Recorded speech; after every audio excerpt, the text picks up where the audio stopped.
네, 오늘 이 자리에서 이제 AI와 문화예술에 대해서 말씀드리게 돼서 굉장히 영광으로 생각을 합니다. 사실 뭐 굉장히 뭐 학자로서 연구가로서 많이 활동을 해오셨는데 제가 감히 이런 말씀 드릴 수 있을지는 모르겠습니다만은 그래도 제가 오랫동안 좀 만화를 그렸거든요. 그래서 그 경험에 비춰가지고 이제 말씀을 드리려고 하는 건데 다만 이제 좀 회화 이쪽 뭐 이미지 이쪽에 초점을 맞춰서 일단 말씀을 드리겠습니다. 근데 아직은 이제 인공지능을 활용한 그런 컨텐츠들이 동영상 기술은 나와 있는데 그 부분보다는 아직은 이제 이미지, 사진 뭐 이런 쪽하고 이제 약간 덧붙여서 말씀드리면 음악, 보이스에 관련된 부분들 여기에 이제 많이 진척이 되고 있는 그런 상황이거든요. 그래서 오늘 이 시간에는 이제 얼마 전에도 그러니까 이제 알파고 나왔을 때도 사실은 인공지능과 예술, 문화예술에 관련된 이슈들이 많이 있었어요. 그런데 이제 챗 GPT가 나오면서 또 다른 또 상황들이 펼쳐지고 있거든요.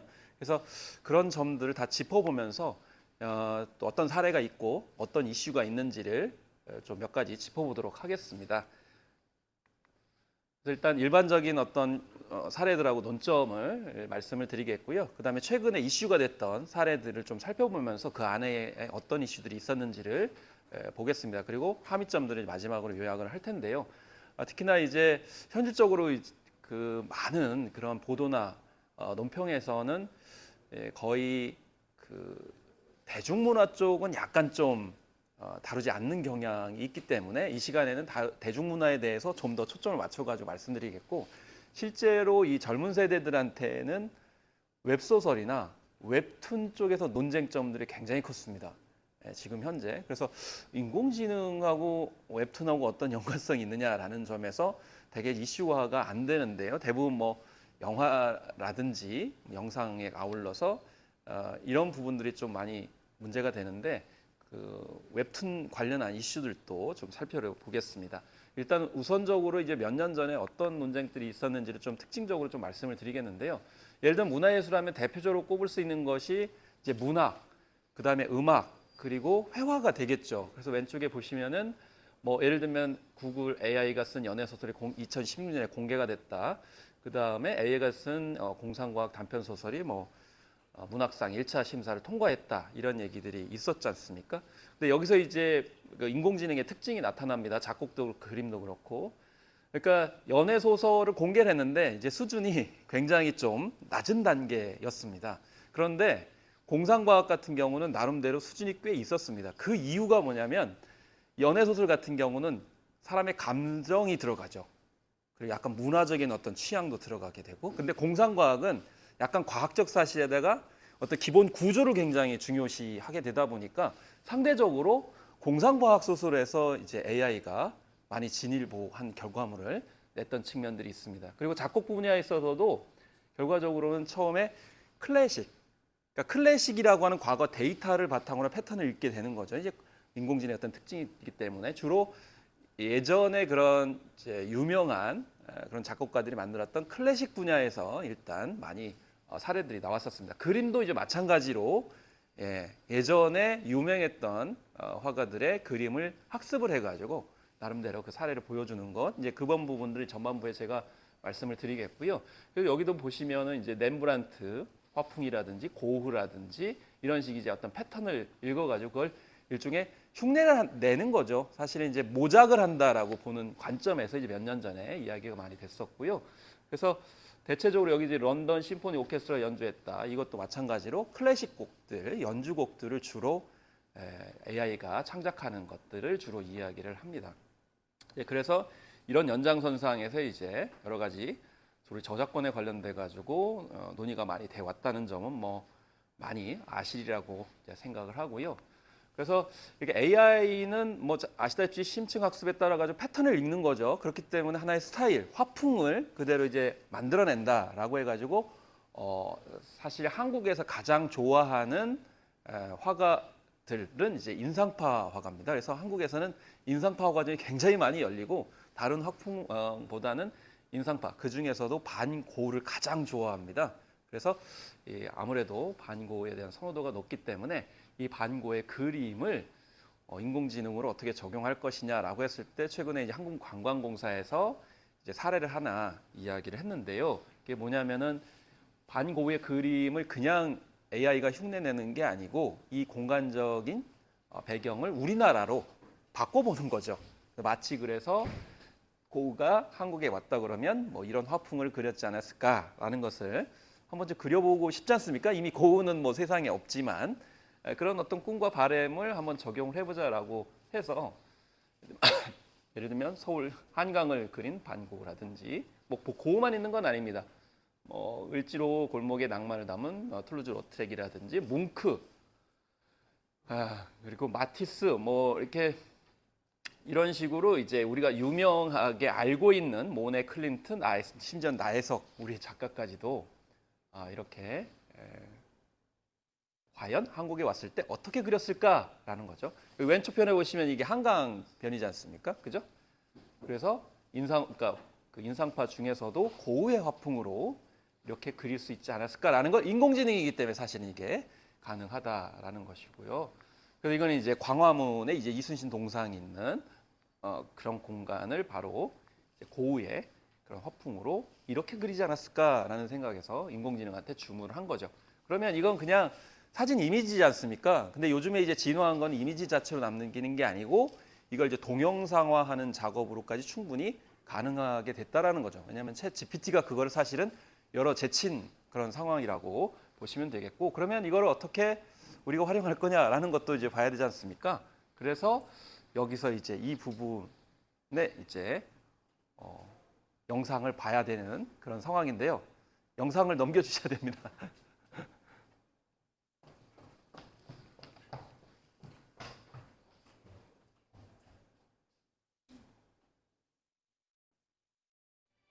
자, 그래서 앞에 말씀드린 이제 그런 부분들을 영상으로 하나 만들어 가지고 한국관광공사에서 이제 한국 관광 홍보 영상을 만든 겁니다. 예.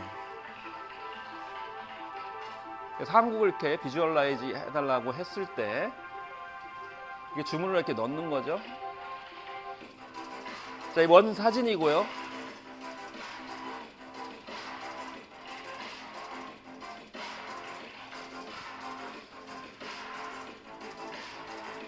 로트렉.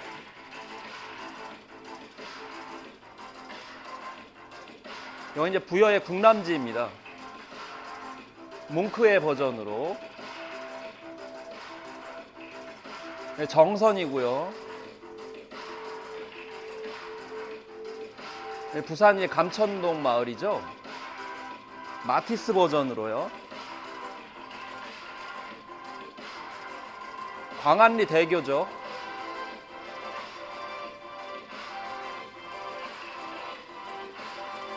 여기는 이제 담양의 중록원입니다.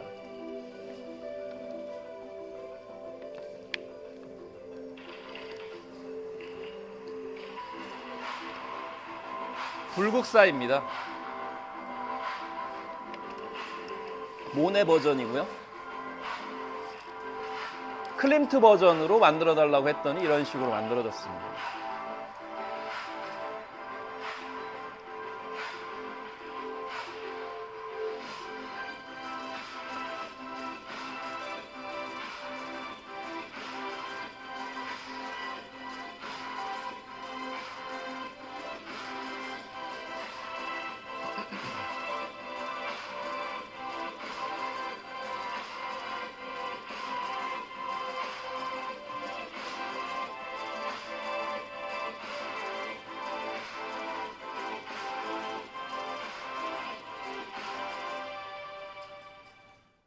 네. 그래서 뭐 많이 이야기 되듯이 저작권 문제도 있기 때문에 이제 만약에 케이팝에 누군가 나왔다 그러면 뭐 협의하는 과정에서 엄청난 비용이 들겠는데 이건 어차피 저작권 프리이기 때문에 그런 면에서 이제 또 세계인들이 많이 아는 유명한 작가풍으로 주문을 해가지고 한국을 이제 많이 방문해 달라. 그래서 한국 방문회 관련 영상을 이렇게 만들어 가지고 활용을 한 그런 사례가 되겠고요. 그래서 이제 어떻게 보면 고전 스타일의 클래식한 그런 컬처를 이제 지금 어필하기 위해서 이렇게 동영상 형태로 만들었다라고 보시면 되겠고요. 있고. 자, 그래서 결과적으로는 앞서서 이제 말씀드린 것들은 대부분 과거의 데이터를 흉내내는 거지 않습니까? 이제 패턴을 읽은 다음에 그런데 이제 지금 현재 상태로는 그걸 이제 더 넘어서고 있다는 거죠. 이 그림은 아예 없는 새로운 그런 이미지를 이제 만든 겁니다. 학습을 통해 가지고. 근데 어디선가 봄직하지만 사실 똑같은 건 아니겠고요.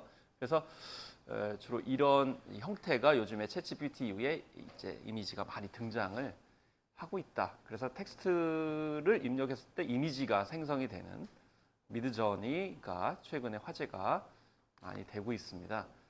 근데 이제 뭐 저작권 얘기 많이 나오겠습니다만은 특히나 이제 요즘에 일러스트에도 많이 이제 활용이 되고 있는데 미국 저작권청이 미드저니를 이용한 그림에 대해서 저작권을 인정하지 않은, 물론 이제 저작권 연구하는 사람들은 저작권을 부여해야 된다 이렇게 얘기를 하지만 지금 현실 법률로서는 그것을 활용한 사람에게 부여하는 형태로 논의가 되고 있는 그런 상황이고요. 어쨌든 화풍이 굉장히 다양화되고 있다는 점은 특징인데, 그렇지만 챗GPT 경우에 보면 그림의 특징이 있습니다. 무슨 특징이 있는지 혹시 포착을 하셨나요? 딱 보셨을 때 그림이 앞에도 보셨겠지만, 네? 이질감, 예, 이질감 맞습니다. 두 번째는 또 하나만 말씀을 해주시면, 예, 그러니까 이질감이랑은 결국 이 뒷 배경하고 이 그림하고 자연스럽게 톤이 조정이 되지 않는다는 이거거든요. 그러니까 요거만 잘 또 이제 패턴을 읽어가지고 캐릭터를 만들었고, 이 뒤는 또 다른 패턴으로 읽었겠죠. 왜냐하면 자료 학습을 그렇게 했을 거기 때문에. 그럼 이 두 가지 합쳤을 때 이질감이 느껴지는 상황들이 벌어지게 되는데요. 자, 두 번째 특징은 제가 봤을 때는 너무 매끈합니다. 굉장히 매끈거리죠. 예. 뭔가 이게 사람이 그렸을 때는 투박하거나 이 어떤 뭐 베냐민이 얘기하듯이 작가의 뭔가의 어떤 거친 붓칠 같은 거 느낌, 그런 게 있어야 사실은 회화를 봤을 때 사람들이 가지고 있는 감성이 더 배가 될 수가 있는데 굉장히 매끄럽죠. 왜냐? 현기침을 해버리니까. 그러니까 뭐라 하겠냐면 하나의 패턴을 읽어버리고 그냥 깎아버리기 때문에 이거 깎아버린다고 표현하는데, 디지털 음악 같은 경우도 마찬가지입니다. 깎아버린다고 표현하거든요. 예. 그래서 우리가 이제 요즘에 케이팝도 그렇습니다만은 녹음을 하고 나서 그거를 인공지능이 기계적으로 깎아버리기 때문에 굉장히 들을 때 물론 익숙하면 상관이 없는데 처음에 들었을 때 이질감이 많이 느껴지는, 물론 이것도 나중에 우리가 계속 익숙해지면 그런 게 없어질지 모르겠습니다만 지금 봤을 때는 굉장히 매끈매끈한 뭐 기계로 뽑아낸 듯한 느낌들이 이제 많이 나는 그런 수준이라는 거죠. 아마 좀 더 이제 진일보하면은 뭐 범용 인공지능이 적용되게 되면 또 그림도 전 달라질 것 같다는 생각이 들긴 하는데요. 어쨌든 현재는 좀 이렇습니다. 이거 보시면은 이제 굉장히 선명하고 깨끗하죠. 예. 이런 데서 이제 특징이 있다 보니까 굉장히 놀랍기는 하지만은 약간의 어떤 아날로그적인 감성이라고 해야 될까요? 이런 부분들은 조금 덜한 그런 점들이 나타나고 있다라는 점을 일단 말씀을 드리겠고요. 그 다음에 이제 가장 사실 상업화 부분에 있어 적용되는 부분은 지금 현재는 웹툰입니다. 왜냐하면 우리나라 같은 경우에도 이제 웹툰 강국이잖아요. 사실 웹툰이라는 말이 우리나라에서 만든 말이지 않습니까?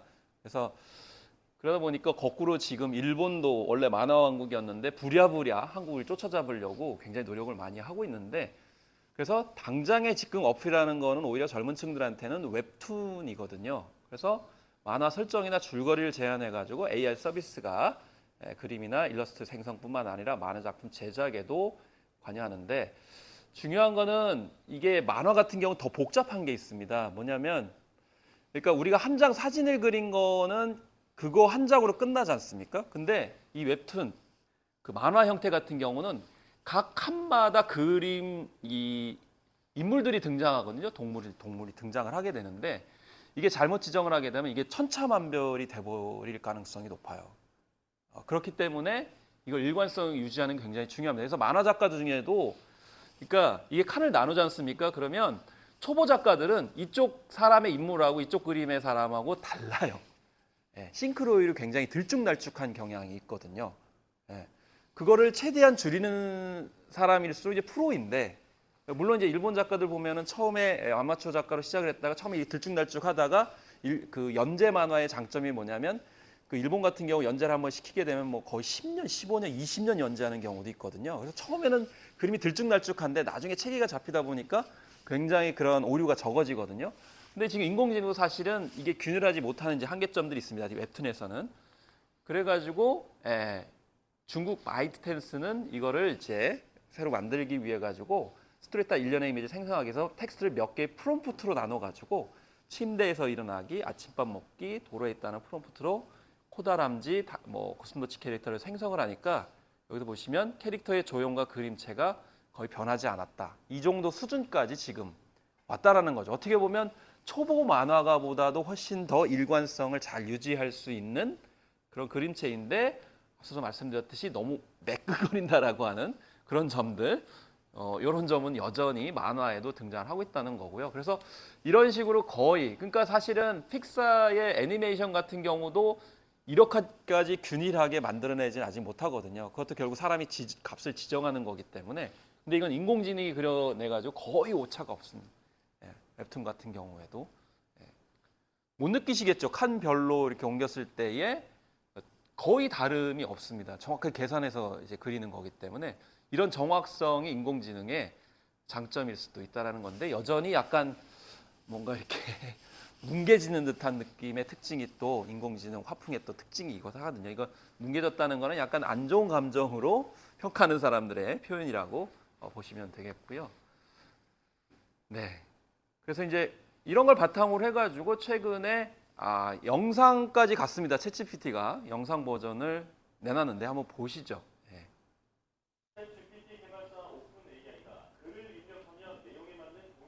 그러니까 텍스트를 입력하면 동영상으로 자동으로 이제 나오기 때문에 이 부분이 이제 혁신적이었던 거죠.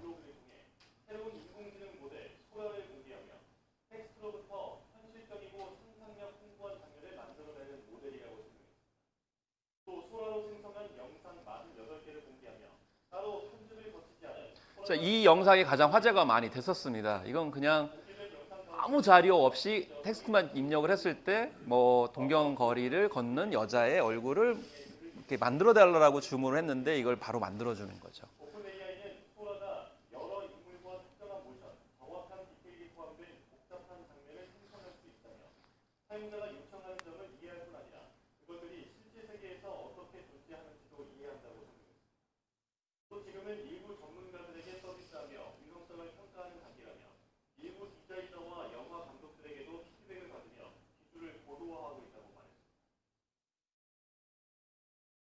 네.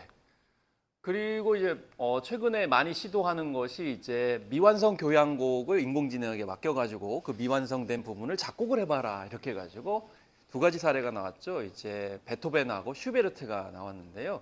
그래서 실제로 우리나라에서도 이 베토벤의 미완성 교향곡을 연주를 했습니다. 최근에 이 AI에 맡겨가지고 나머지 부분을 부탁을 해가지고요. 그리고 슈베르트 같은 경우에도 마지막으로 두 개 악장으로 작곡한 교향곡 미완성 사례가 있었는데 이걸 AI로 활용을 해가지고 이미 이제 2019년에 완성을 했습니다. 근데 이게 여기 들어보면 좋겠는데요.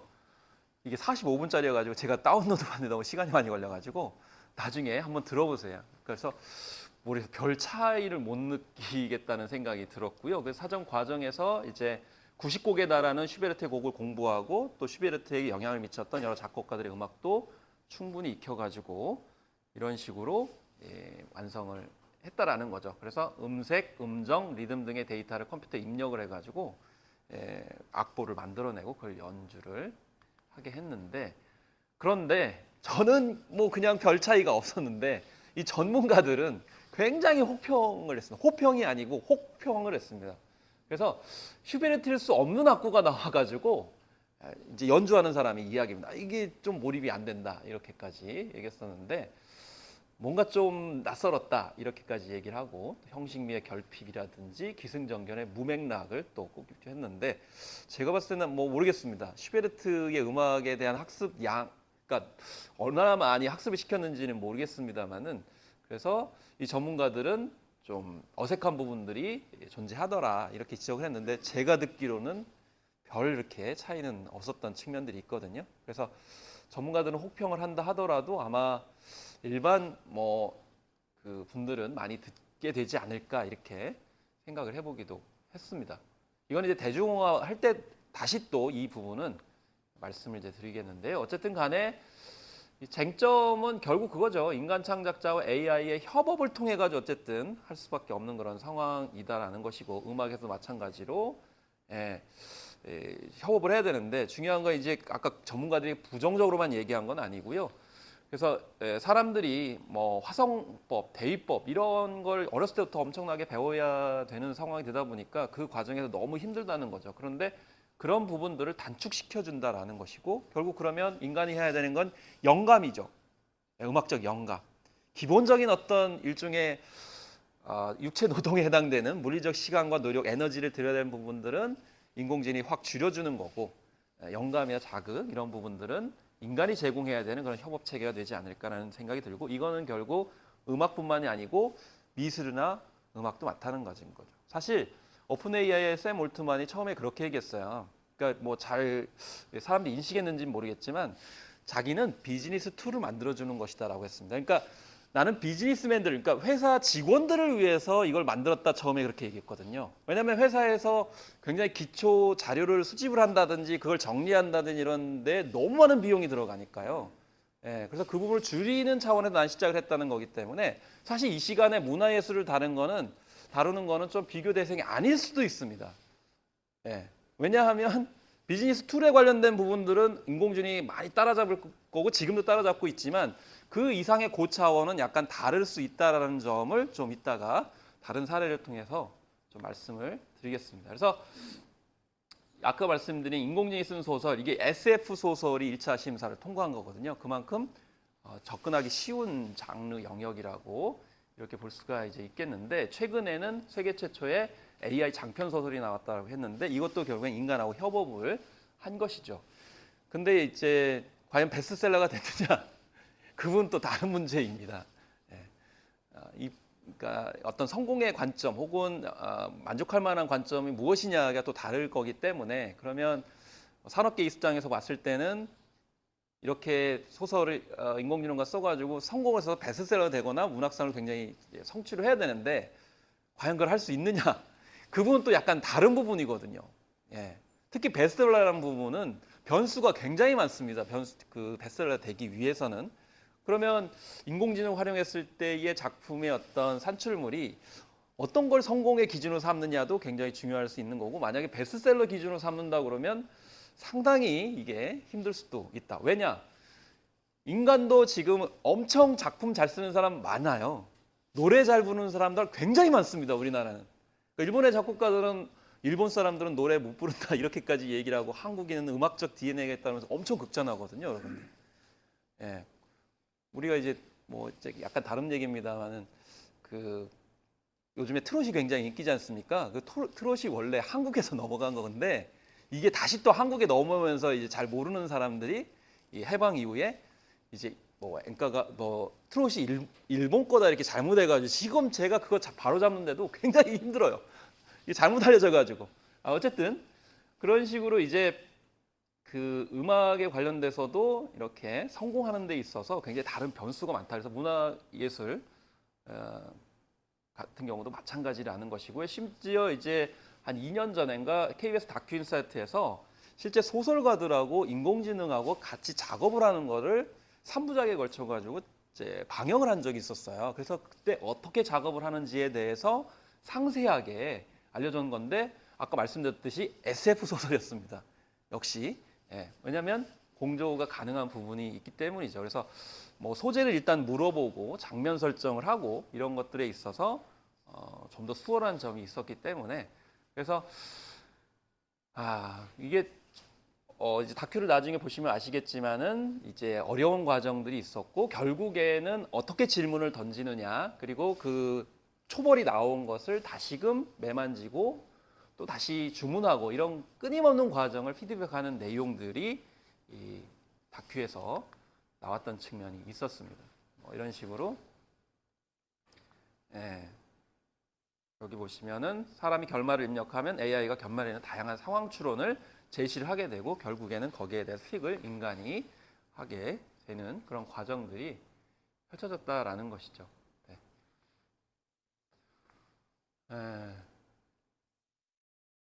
그래서 근데 이제 여기 보시면은 이제 AI 글은 매번 다른 결과가 나올 수 있다라고 했을 때 그것을 결국엔 픽하는 것은 누구냐? 사람이 결국 할 수밖에 없는 그런 단계다라고 보시면 되겠습니다. 네. 자, 이슈에 대해서 본격적으로 살펴보겠습니다.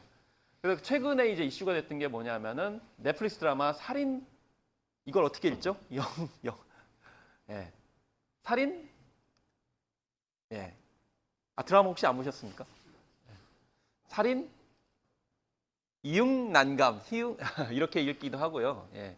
영난감 이렇게 읽기도 합니다. 요즘에는 이런 식으로 좀 약간 한 번쯤 더 생각하게 만들어 가지고 뇌에 각인 효과를 주기 위해 가지고 일부러 드라마 제목을 이런 식으로 짓는데요.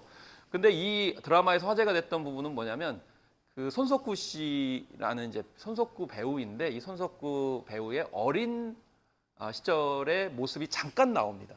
근데 이 어린 시절의 모습이 아역 배우를 쓴 줄 알았더니 인공지능이었어요.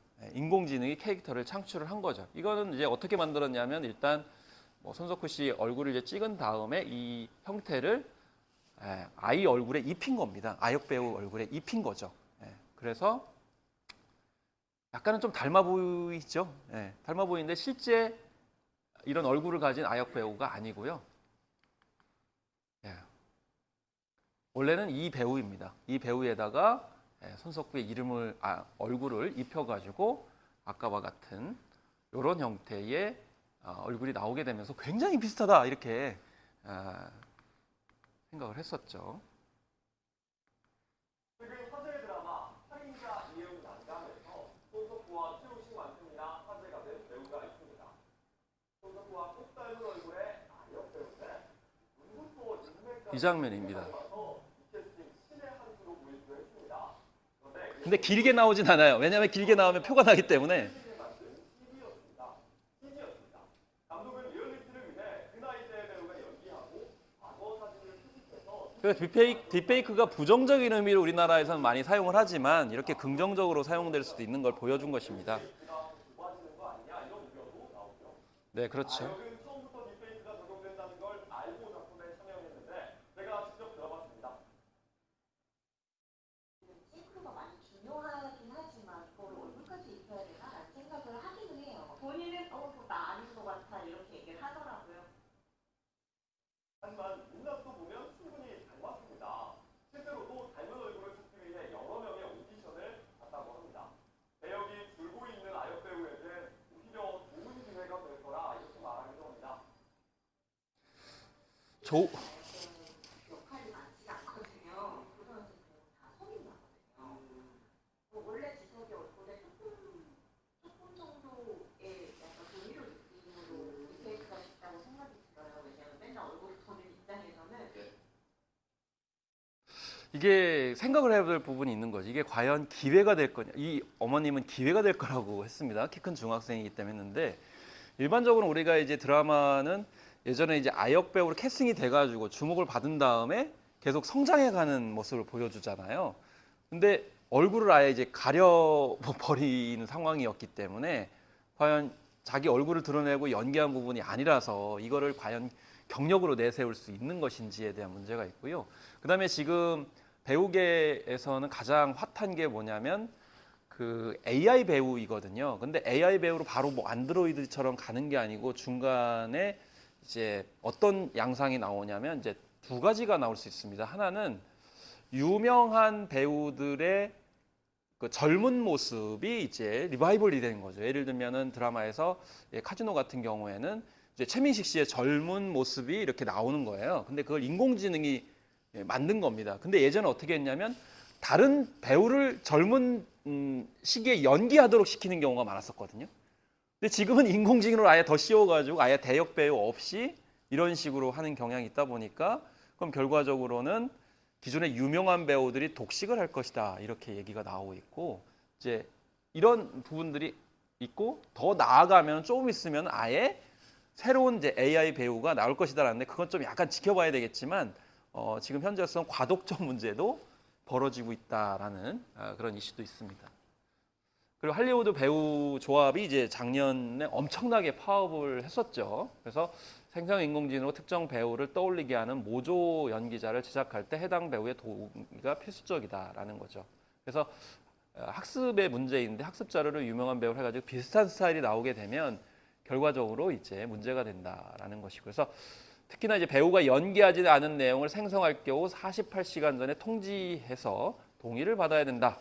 배우 고용을 회피하기 위한 목적으로 인공지능을 쓰지 말라. 이런 식으로 미국은 이미 이제 단체 협약 문구를 만들어내는 그런 단계까지 이렇습니다. 이게 이제 이슈가 됐었고요. 또 최근에 이슈가 된 게 뭐냐면 오픈 AI에서 공개를 했는데, 이건 이제 상담 이제 그 음성 서비스죠. 그래서 스칼렛 요한슨 목소리가 나왔어요.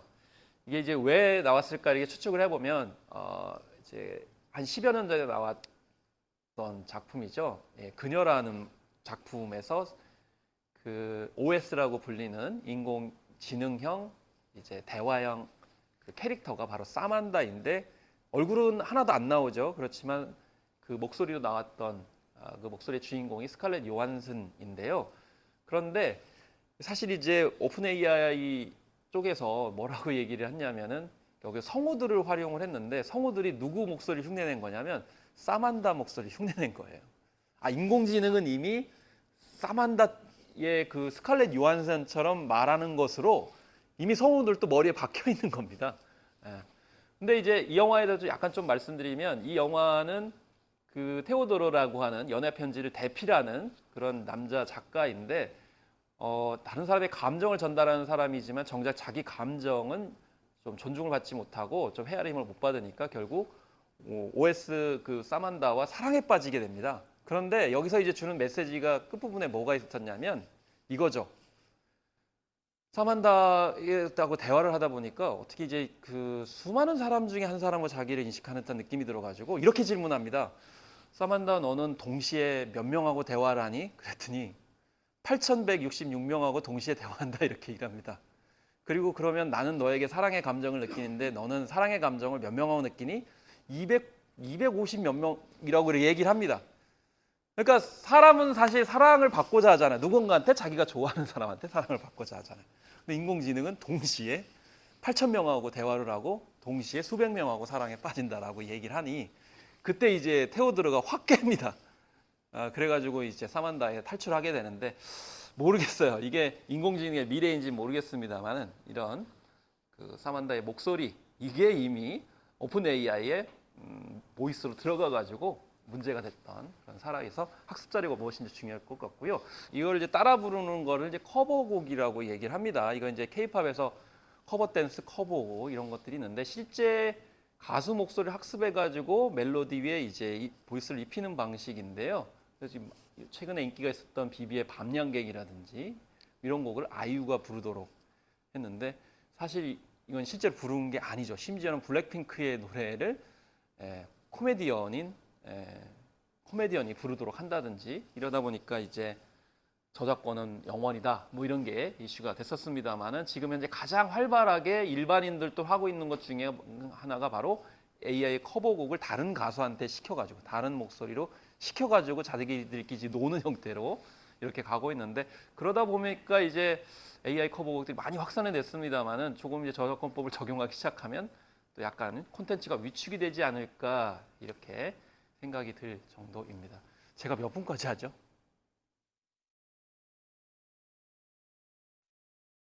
끝났습니까? 네. 자, 다음으로 이제 AI인데요. 그래서 지금 현재 네이버 등의 이제 작가가 AI를 작화 일부에 활용하는 것으로 이렇게 나타나가지고, 근데 이게 우리가 그런 거죠. 그래서 뭐 알파고가 나왔을 때도 한쪽에서는 열광을 했습니다만, 한쪽에서는 굉장히 우려스럽고 걱정을 했었는데, 마찬가지로 웹툰에 AI를 활용한다고 하니까 수용자들이, 독자들이 반발을 하는 상황이 벌어지죠. 이게 비즈니스 관점에서 문화예술가 같은 경우에는 고민해야 될 부분이라는 거죠. 아까 김광석 노래도 불렀습니다만은, 김광석 씨를 사랑하는 분들이 반발을 했어요. 아니, 김광석이 그렇게 노래 부를 리가 없어, 왜 함부로 그렇게 하는 거야, 라는 반발이 있기 때문에, 이게 단순히 기술적으로 시험하는 거하고 컨텐츠를 만들어가지고 비즈니스에 적용하는 거하고는 이게 갭이 있다는 것을 이제 알 수가 있는 것이죠. 그래서 카이스트 문화기술대학원에서 기술 많이 개발을 해도 수용하는 사람들이 이거를 굉장히 거부감을 갖게 한다고 그러면 이게 문제가 되는 거하고 비슷한 건데, 심지어는 별점테러를 하는 경우가 있었다는 거죠. 심지어는 생성형 AI를 활용한 작업에 반대하는 작가들이 뭐 특정 카테고리에 가가지고 AI 웹툰을 보이콧한다라는 내용까지 글을 올렸습니다. 이것 중에 하나는 뭐냐면 이것도 이제 학습에 관련된 부분이었는데, 그러니까 네이버 포털 가면은 여러분들 이제 이용해 보셨으면 알겠습니다만은 정식 연재하는 코너가 있고요. 나도 도전하는 코너가 있습니다. 그 나는 도전한다 그 코너 같은 경우는 정식으로 돈을 받지 못합니다. 그런데 그 일종의 연습생의 공간이라고 볼 수도 있겠는데, 거기에 올라와 있는 만화를 학습을 해가지고 그거를 이제 적용을 해가지고 그린 거 아니냐, 그래서 논란이 됐던 그런 차원입니다. 그리고 웹툰 같은 경우는 아직은 좀 약간 완성도가 굉장히 떨어진다라는 이야기인데, 약간 뭉개지는 듯한 느낌들이 많이 들게 되고, 특히 머리카락 같은 경우가 세밀하지 않고 이렇게 흐려지는 블러 현상들이 많이 생기게 되거든요. 이런 게 인공지능이, 왜냐하면 머리카락까지 이걸 세밀하게 그려내는 것이 좀 힘든데, 결과적으로 이게 손가락 같은 경우도 인공지능이 굉장히 힘들어합니다. 그래서 육손이가 많아요. 그러니까 인공지능이 그림. 그러니까 손가락 5개를 그려야 되는데, 이게 데이터 학습 어떻게 했는지 모르겠습니다만 6개가 말려 있는 경우가 상당히 많다. 그래서 여기도 보시면 이렇게 손가락이 6개죠. 이런 이제 디테일함들은 아직 이제 떨어지는 그런 형태로 이제 알 수가 있고, 심지어는 이제 문제가 됐던 게 이제 검수조차 제대로, 그러니까 인간이 결국 필터링을 하지 못해서 그냥 가다 보니까 이게 작품에 대한 몰입도를 확 떨어뜨리고, 이거 인공지능이 그린 거잖아 뭐 이런 식으로 하면서 문제제기를 있다라는 이야기들이 되겠습니다. 웹소설 같은 경우에도 이제 웹소설은 있지만은 거기에 일러스트가 들어가기 때문에 일러스트에 올라갔던 것들도 마찬가지로 AI를 활용을 해가지고 표지 디자인한 것이 알려지게 되면서, 이게 또 저작권 문제도 있지만은 AI가 그린 그림을 내가 봐야 되느냐라고 하면서 불매운동을 벌이는 거부감이 아직은 있었다라는 것입니다. 그래서 근데 이제 중요한 거는 지금 현재 일러스트 같은 경우가 굉장히 심각한 지경이죠. 아까 말씀드렸듯이 웹툰이라는 칸을 나누고 거기에 굉장히 세밀함이 들어가야 되고 일관성과 완성도를 해야 되기 때문에 상당한 수준의 AI 프로그램이 들어가야 되는데, 일러스트는 이제 그림이기 때문에 한 장 한 장 개념이기 때문에 굉장히 쉽습니다. 그래서 최근에 이제 한 사례가 있었는데요. 여기 자료는 없습니다만은 한 외국 작가 일러스트의 작품을 인공지능한테 학습을 시켰더니 똑같아요. 정말. 그러니까 일러스트 같은 경우 굉장히 쉽게 이렇게 모방을 할 수 있는 수준이라는 것이죠. 그래서 콜럼버스의 달걀처럼 뭐 생각을 하고 이렇게 탄생하기 쉬운데 그걸 흉내내는 건 굉장히 쉽기 때문에, 그런 점에서 일러스트가 지금 현재 굉장히 문제가 되고 있고, 그러다 보니까 실제로 일러스트레이터 작품물의 비용 같은 경우는 최소 100만 원으로 해주면은 2, 3주 안에는 다 상품을 제시해주는 이런 이제 상태가 됐는데, 자, 여기서 이제 산업적인 특징이 있습니다. 아까 말씀드린 것처럼. 그러니까 우리가 예를 들면 여러분들 홍보 자료를 만들 때, 광고 전단지를 만들 때 필요한 그림들, 사진들 이런 거 있지 않습니까? 나가시면 뭐 식당 광고 선전하고 피트니스 선전하고 그러지 않습니까? 거기에 들어가는 광고 이미지 뭐 이런 것들은 지금 인공 수준으로 다 커버가 가능하다는 거죠. 그러면 어디 일자리가 줄어드느냐? 그런 거 했던 사람들이 다 떨어져 나가는 겁니다.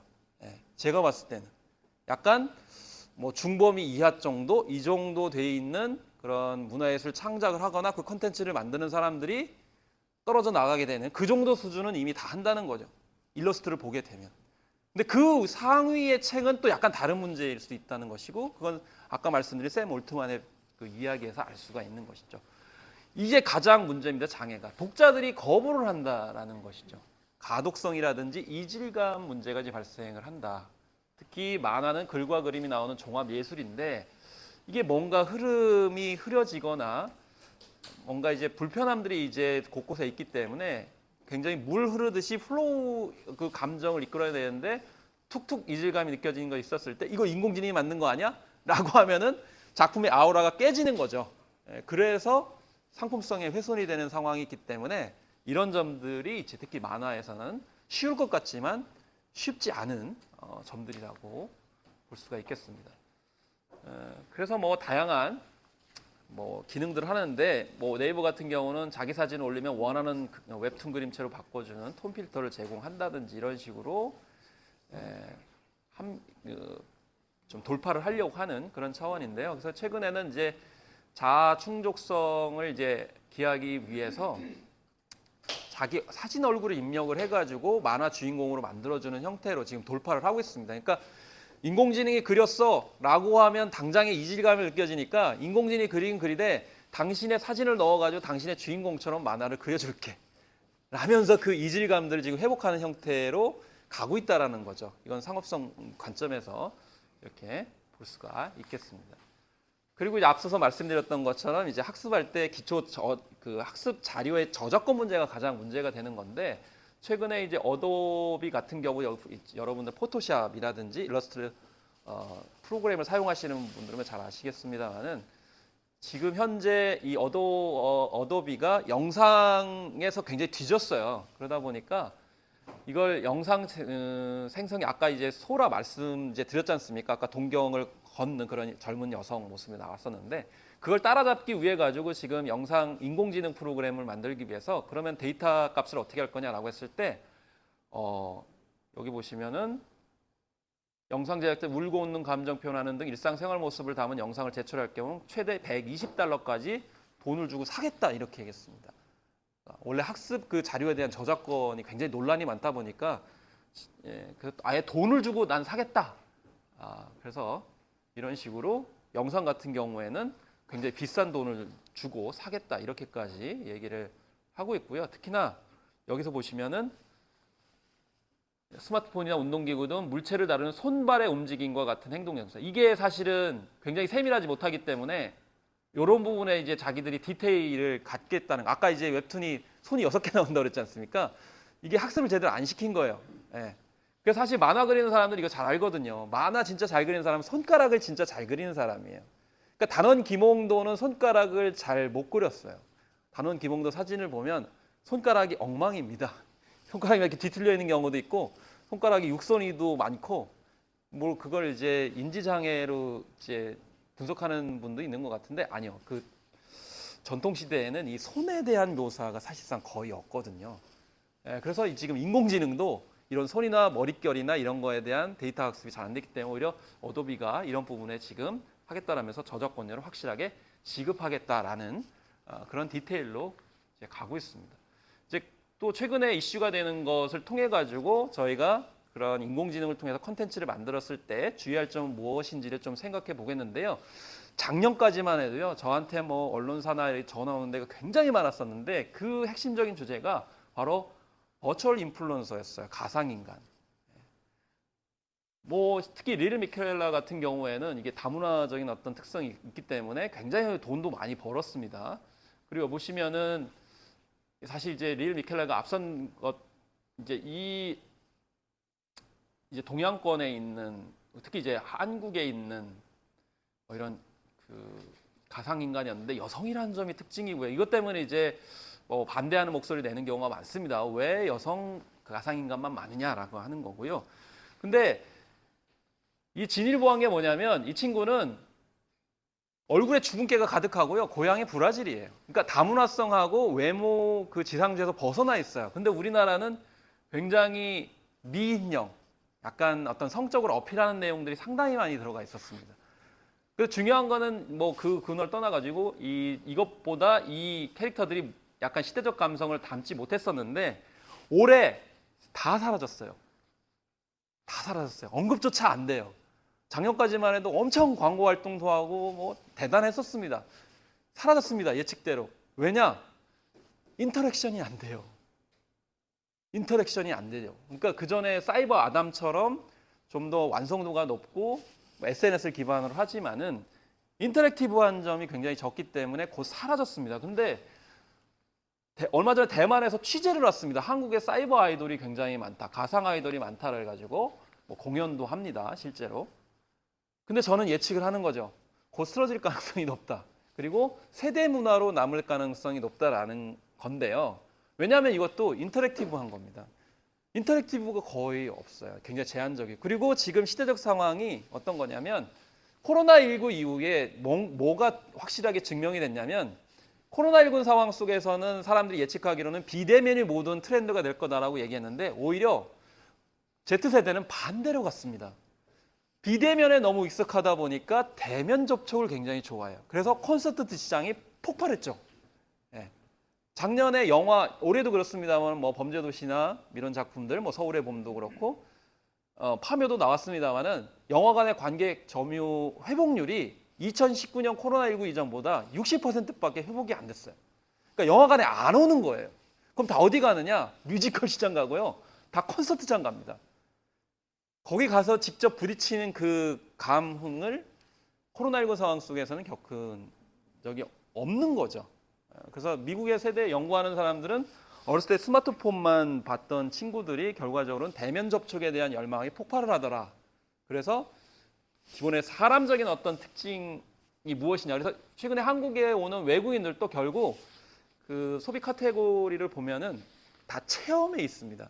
한국인들이 하는 거 그대로 다 해보고 싶다라는 것이 그들의 특징이기 때문에 그런 점에서 이 가상 아이돌의 인공지능을 결합을 해가지고 그전 가상 아이돌보다는 혹은 가상 그 캐릭터보다는 훨씬 더 다양한 경험들을 제공하고 있지만은 좀 아직은 한계가 있다라는 점 이렇게 말씀드리겠고요. 또 하나의 이슈는 이제 실제 아이돌과 가상 아이돌이 전속 계약을 어떻게 해야 되느냐라는 부분. 그 전속 계약을 계속 해야 되는 거냐? 사람은 사실 7년이거든요, 아이돌. 이번에 뭐 오늘 제가 지금 YTN을 가야 되는데 하이브 어제 그 민희진 대표 유임을 시키도록 하는 게 나와가지고 지금도 난리가 났거든요. 그래서 이런 가상 아이돌의 그런 전속 문제, 사실 이제 소속사 입장에서는 영원히 그들을 부릴 수 있을 거라고 생각을 해가지고 굉장히 열광을 하고 있는데 사고도 안 치고요. 김호중 씨처럼 사고도 안 치는 게 가상 아이돌의 특징이거든요. 예. 근데 그걸 영원히 소속 노예처럼 할 수 있느냐? 그럼 개발자들은 어떤 소유를 받느냐? 이것도 사실 가상 아이돌 문제에 있어서는 굉장히 중요한데 잘 언급이 안 되는 것 같아서 이 부분을 좀 말씀을 드렸습니다. 그래서 결과적으로는 AI가 아무리 뛰어난 작품을 만든다 해도 인간이 만든 예술 작품은 차별적인 서사나 정서, 감흥이 없다면 가치가 반감된다라는 것이고요. 그래서 창작자의 아우라 문제도 있다라는 것이죠. 그러니까 예를 들면 아까 손석구의 어린 시절이 나왔을 때 아역 배우가 굉장히 똑같네라고 해가지고 저도 굉장히 궁금했는데 알고 봤더니 인공지능을 하니까 갑자기 흥미가 반감이 되더라고요. 그래서 문화예술 부분은 그런 원본이 가지고 원 창작자에 대한 관심이 굉장히 중요하거든요. 예를 들면은 우리가 아까 고우 말씀드렸습니다만은 고우에 왜 이렇게 열광하냐면 스토리텔링 때문입니다. 그러니까 그 창작 혼을 불태워가지고 뭔가 가난에도 불구하고 뭐 예술 기호에서 했다 뭐 이런 얘기가 있지 않습니까? 물론 그게 이제 연구를 해보면은 이제 그게 아니고 고우는 돈을 벌기 위해 가지고 당시 유행했던 인상파 화풍을 완성하기 위해 가지고 동생한테 돈을 꿔가지고 그렇게 그림을 그렸던 건데 그래서 돈과 분리된 예술론이 있느냐 저는 좀 아닌 것 같은데 어쨌든 그런 스토리라인이 있다 보니까 고우에 대한 그런 상품성이 있었던 건데요. 이제 이런 문제들, 그 다음에 뭐 저작권 문제도 있지만은 재현이나 현의 경우에는 팬심과 유가족의 반발도 있습니다.